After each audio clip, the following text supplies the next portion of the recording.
예, 모든 일정을 마치면서 대회장님이신 이기동 회장님께서 폐회사가 있겠습니다. 예, 저 이기동입니다. 그저께부터 강행군을 계속해 왔습니다. 꼭두 새벽부터 인천공항에 모이셨고, 또 어제 오늘 그 긴 학술회의를 계속 하셨고, 내일 또 밤늦게 인천공항에 도착하는 긴 여정인데요. 이 다 잘 견뎌 주셨고, 또 아무 탈 없이 지금까지 왔습니다. 이번에 이 학술회의 진행 내용이 전에보다는 상당히 독특했고 다양했습니다. 그래서 매우 만족스러운 그런 내용으로 진행되었는데요. 먼저 기조 강연을 좀 돌아보면 황중걸 교수께서는 동아시아 상부, 즉 중국, 한국, 일본의 유학의 특징을 먼저 설명을 하시고요. 이 유학이 21세기 새로운 인문정신을 건립하는 기초가 되어야 함을 강조하면서 퇴계학이 주자학을 개선하여 이 자도서를 완성함으로써 이 유학이 21세기 새로운 인문정신을 건립하는 그 중심에 퇴계 선생의 사상을 고정시켰습니다. 그 다음에 김광욱 기조강연 해주신 김광욱 교수님은 그 인류학의 차원에서 인간이 스스로가 만들어낸 과학과 기술에 종속되고 인간 주체성이 소외되는 위기를 맞이하게 되었는데, 이 위기의 해결책으로서 사람과 사람, 사람과 사람 이외의 모든 사물 사이의 관계 속에서 그 도를 찾고 실천하는 사상과 삶의 적극적인 결합이자 행위의 과정으로서의 퇴계학, 이렇게 표현을 해주셨는데, 이 설명은 그 당군 할아버지 때 홍익인간의 정신하고 거의 일치합니다. 놀랍게도 퇴계 철학의 핵심을 홍익인간 그 철학의 연장으로 이렇게 귀결이 됐는데요. 그 퇴계학의 경을 제시하고 퇴계학 전공자에게 참신하고도 설득력 있게 그 퇴계학의 미래에 대한 전망과 깨우침을 주셔서 매우 감사드립니다. 에드워드 YT 정 교수님, J죠. YJ 정 교수님께서는 서양에서 퇴계학 연구의 양상을 소개해 주시고, 퇴계가 유학의 도덕적, 종교적 깊이를 활성화하는 자수양의 모험을 어떻게, 왜 발전시켰는지에 대해 자세하게 분석하여 퇴계학을 인간주의적 영성 혹은 영적 인간주의의 모범으로 정리를 잘 해주셨습니다. 우리들은 세 분의 그 기조 강연을 통해 많은 깨우침을 받았습니다. 감사드립니다. 그 다음에 분과 발표를 하게 되었는데요.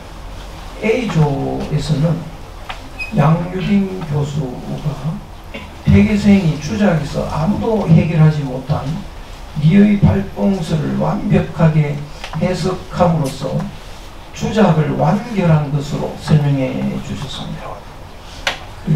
과거에는 중국 분들의 발표에서 퇴계학을 주작에 완전 완결한 그런 학문이라고 발표한 건 거의 찾기 어려웠는데, 이번에 좀 독특합니다. 그래서 퇴계학이 완결이 됐다면 그걸로 끝나서는 안 될 것 같습니다. 이 식물에도 보면 열매가 열려서 완전히 익으면 거기서 끝나지 않고 떨어져서 그 겨울에이라고 하는 고난의 시간을 거쳐서 봄에 다시 싹이 나서 부활을 하게 되는 거죠. 그것처럼 퇴계약이 완결했다고 한다면 이제 퇴계 이후에 고난의 시간들이 지났습니다. 이제 퇴계약이 부활을 해야 퇴계약의 진면목이 드러나리라 생각이 됩니다. 그래서 앞으로의 그 우리의 퇴계약 연구에 대한 하나의 그 주제를 우리가 여기서 깨닫게 되는데, 바로 퇴계약의 부활을 우리가 어떻게 만들어내느냐, 그건 우리들의 달린 숙제라고 생각됩니다. 송봉구 교수는 독특하게도 퇴계의 그 천하무광과 경사상 형성 배경 연구라는 주제로 퇴계약이 우리 지금까지는 중국 주작의 그 주작을 수용해서 그 정리한 것으로 알고 있는데 다른 한편으로 그 목은 이색 선생과 회제 이연적 선생으로 이어지는 당군 이래의 한국 고유사상을 이어받았다는 사실을 제시하고 퇴계학의 심오한 깊이를 이해할 수 있는 새로운 지평을 열게 된 획기적인 발표라고 생각이 됩니다. 그 기존의 퇴계학의 그 심오한 그 철학, 또 리의 그 활발한 움직임, 리발설 이런 것에 대해서 상당히 그 이해하기가 힘들었는데요. 당군 때의 우리 한국 고유사상을 이해하면 훨씬 쉽게 이해될 것으로 기대가 됩니다. 그 다음에 장윤수 교수께서는 굉장히 또 의미 있는 말씀을 해주셨는데요. 오늘날 학자들이 학문의 틀 속에 갇혀서 종교적 성격과 영성적 의미를 배제하는 풍토가 있습니다. 그러니까 우리들이 학문을 한다라고 하는 것은 사실은 서양의 학문을 하고 있는 건데요. 서양의 학문은 종교와 분리를 시켰습니다. 그래서 그 종교적인 것은 학문에서 취급을 하지 않게 되는데요. 그러면 퇴계학의 그 종교성과 영성은 오늘날 학문으로서는 담아낼 수가 없는 것이죠. 그래서 퇴계학 연구도 그 온전한 연구가 되지 못하는 이런 한계를 지적을 하면서 우리가 학문의 영역을 넓혀야 된다는 아주 독특한 중요한 이야기를 하셨습니다. 그래서 퇴계의 종교적 영성과 종교적 성격과 영성을 연구의 대상에서 제외하는 우를 범하고 있는 현실을 지적하고 퇴계학의 종교적 성격과 영성을 설명하고 학문의 영역을 종교적 차원으로 넓히는 그런 그 학문에 대한 혁명적인 변화를 이제 암시하는 굉장히 좋은 발표라고 생각이 됩니다. 그런데 제가 비분과는 같이 비분과도 이제 발표를 들어보고 이렇게 좀 이 내용을 파악하면 좋은데 동시에 다닐 수 없는 이런 한계 때문에 좀 아쉽습니다. 그래서 비분과는 자세히 제가 파악이 잘 안 되고 있는데요.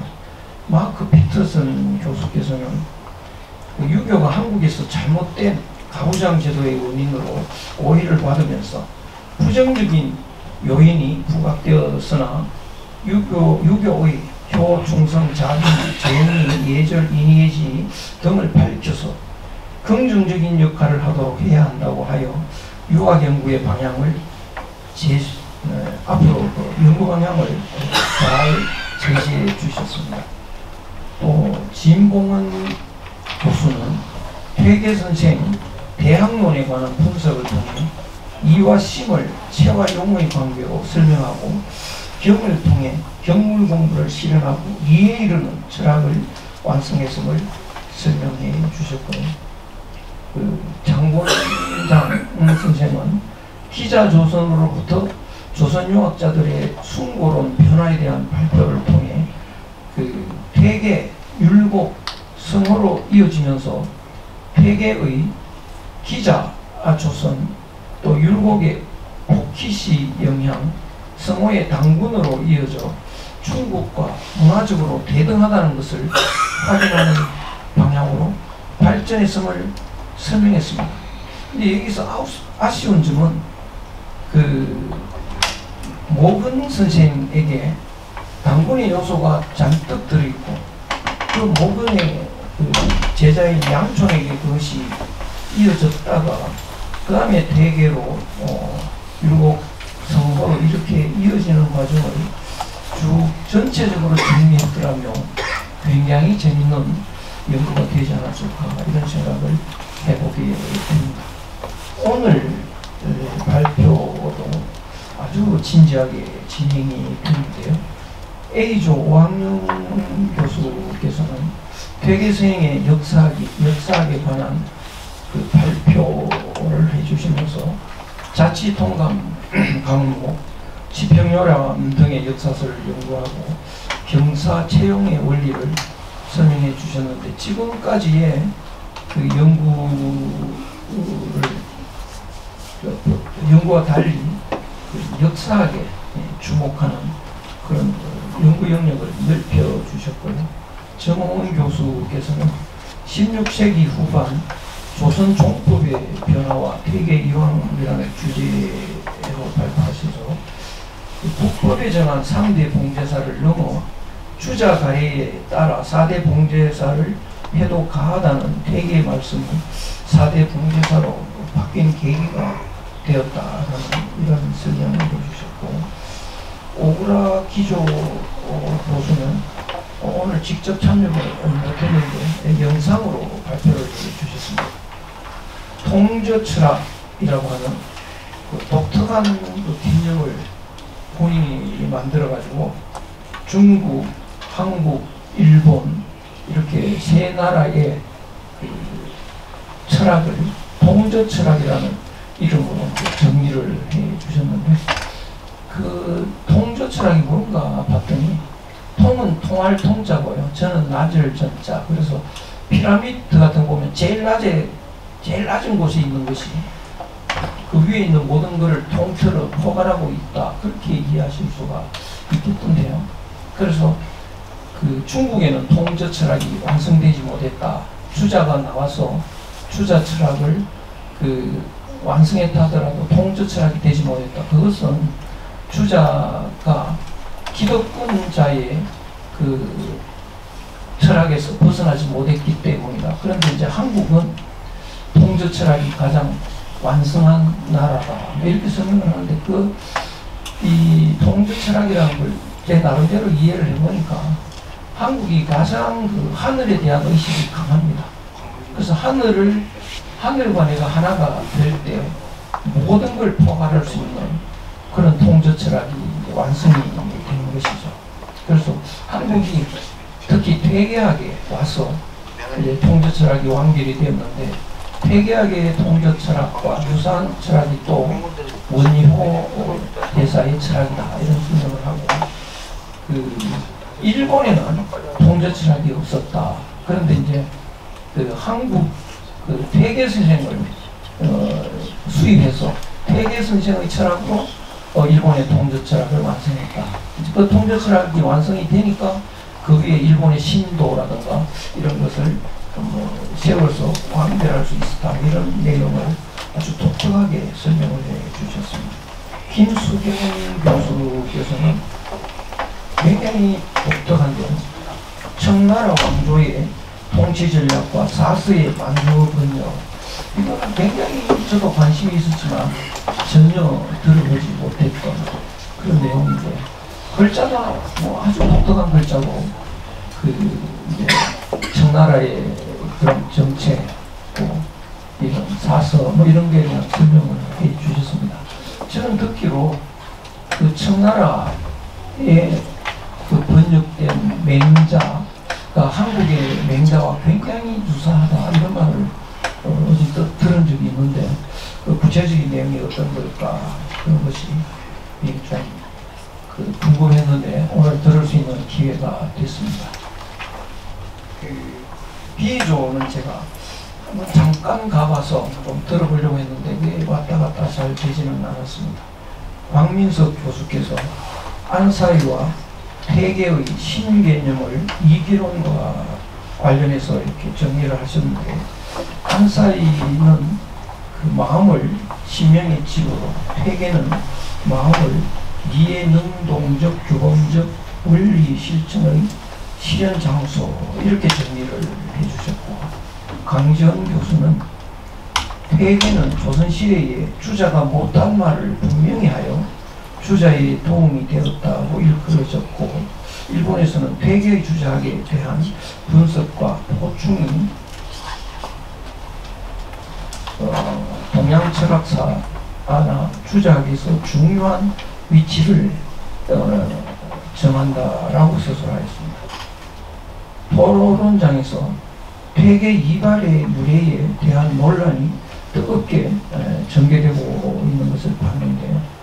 그 폐계 이발의 유래는 역시 그 당군과의 연결해서 보면 쉽게 찾아지지 않을까 이런 생각이 들었습니다. 심순보 교수님께서는 인심도심의 신변이라는 내용인데요. 인심을 인용, 도심을 천리, 또 이정, 정오, 정의는 인심을 인용과 일치시켰고 주자는 분리했다 등등을 위시해서 인심도심의 논리를 정리를 해 주셨습니다.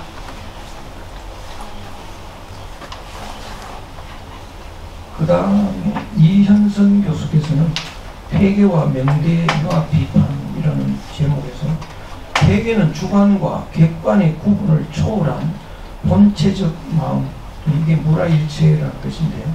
본체적 마음 추구를 중시한 명대 유학의 조류에 반발하여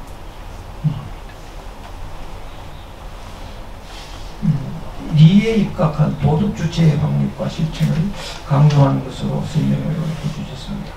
이번 이틀 동안에 정말 진지하게 참여한 분들이 모두 열심히 이렇게 한마음이 돼서 토론을 이어가는 것 대단히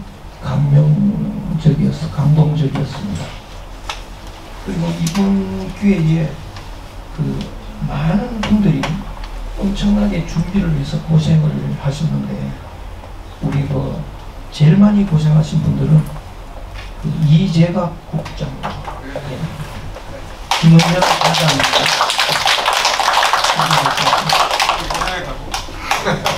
정대희 과장님,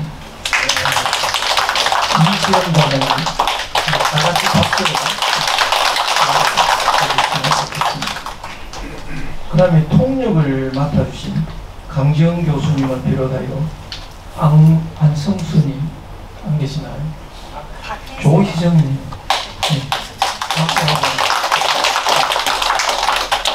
감사의 말씀을 드립니다. 그 외에도 진행을 맡아주신 스태프 여러분들 많이 고생을 하셨습니다. 이틀간의 학술들 회의를 모두 마치게 됐는데요. 오늘의 이번 학술대회의 성과를 바탕으로 해서 내년 혹은 후년에 학술회의를 하게 될 때는 더 알차고 발전된 그런 학술회의가 되기를 기대하면서 자화자찬으로 우리 스스로에 대한 자랑스러운 노고에 대해서 다 같이 박수를 하면서 마치도록 하겠습니다.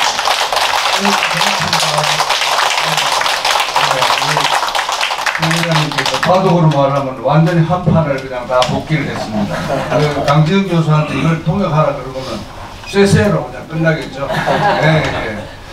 이틀간 통역을 해주신 우리 강지영 교수님께는 송재소 연구원장님 연구 책임자가 되어가지고 퇴계전서 구격한 역주 퇴계전서 한지를 앞으로 계속 보내드리겠습니다. 5년간 발간되는 걸 보내드리도록 하겠습니다.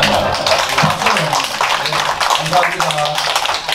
오늘 이제 오늘 만찬에 또 마이크가 준비되어 있다 그러니까 식사하시면서 또 하시고 싶은 얘기 더 하실 수 있는 기회가 있을 겁니다. 네, 오늘 여기서 마치고 전부 모든 일정을 마치겠습니다. 감사합니다.